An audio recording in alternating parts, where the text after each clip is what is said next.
राज्य के राजा की कोई संतान नहीं थी। जब वे वृद्धावस्था के करीब पहुंचे तथा उन्हें लगा कि उनके जीवन का सूर्य अब अस्ताचल के करीब जा रहा है और संतान प्राप्ति की कोई आशा नहीं रही, तो उन्होंने अपने राज्य के एक सैनिक को अपना उत्तराधिकारी घोषित कर दिया। वह सैनिक बहुत वीर और साहसी था। वह बहुत बुद्धिमान भी था। उसने अपनी बुद्धि और वीरता से अनेक बार राजा के प्राणों की रक्षा की थी। यही कारण था कि राजा का उस पर स्नेह और विश्वास था। राजा की मृत्यु के बाद वह राजगद्दी पर बैठाया गया। मगध के नागरिक उसका सम्मान नहीं किया करते थे क्योंकि वह एक गरीब परिवार से आया था। वह राजघराने का व्यक्ति नहीं था। उसने अपना जीवन बहुत निचले स्तर से प्रारंभ किया था। वह भी यह जानता था कि मगध के लोग उसका सम्मान नहीं करते हैं, किंतु उसने इसके लिए कोई सख्त कदम नहीं उठाए। वह चतुराई के साथ उन्हें अपने पक्ष में करता चला गया। जब उसने देखा कि अब लोग उसके पक्ष में तो आ गए हैं, लेकिन अभी भी उनके मन में यह झिझक है कि मैं एक निचले गरीब परिवार का व्यक्ति हूं, तो उसने एक उपाय किया।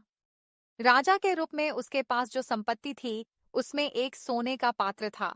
वह पात्र उसके और उसके अतिथियों के विशेष अवसरों पर पैर धोने और मुंह आदि धोने के उपयोग में लाया जाता था।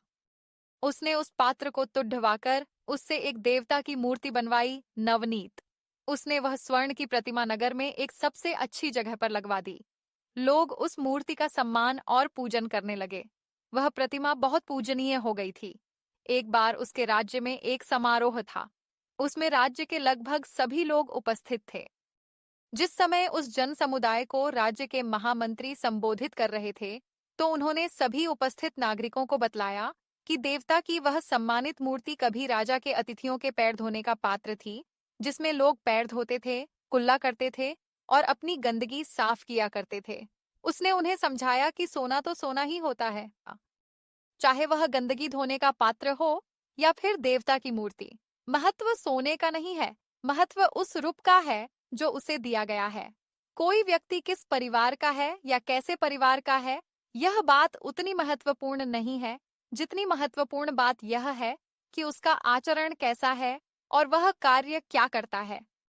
अच्छे कार्य करने वाला निम्न परिवार का होकर भी सम्माननीय हो सकता है और अच्छे परिवार का होकर भी एक व्यक्ति अपने कार्यों के कारण निंदनीय हो सकता है। लोगों को उसकी बात समझ में आ गई और फिर सारा राज्य उसका सम्मान करने लगा। सभी का सम्मान करें, सभी महत्वपूर्ण है।